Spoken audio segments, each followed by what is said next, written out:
Nous sommes entrés dans la phase 3 de la solsticialité, c'est-à-dire la phase mutable en astrologie, les deux premières étant les phases cardinales et les phases fixes. Et cette phase mutable prépare déjà la phase suivante, et donc nous sommes déjà dans un esprit, dans un climat équinoxial. Et Saturne va passer en signe mutable dans quelques mois, début 2023. Et on peut penser que ça va être la chute de Poutine quelque part. Parce que Poutine, il incarne précisément la phase solsticiale par excellence. Et la phase équinoxiale est une phase qui ne supporte pas que tout dépende d'une seule volonté. Bon. Donc effectivement, le passage de Saturne en Poisson, dans quelques jours, dans quelques semaines, devrait fragiliser considérablement la position de Poutine, soit en le faisant partir, soit en tout cas en limitant considérablement ses initiatives et ses positions.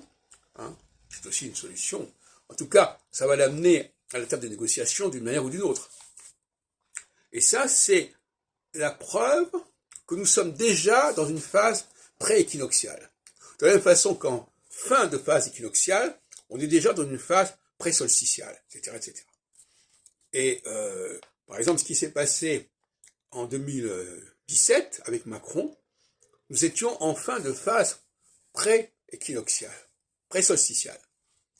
Et quelque part, ça voulait dire qu'on ne voulait plus de quelqu'un comme Hollande, qui ne se mettait pas assez en avant, qui était trop équinoxial en quelque sorte.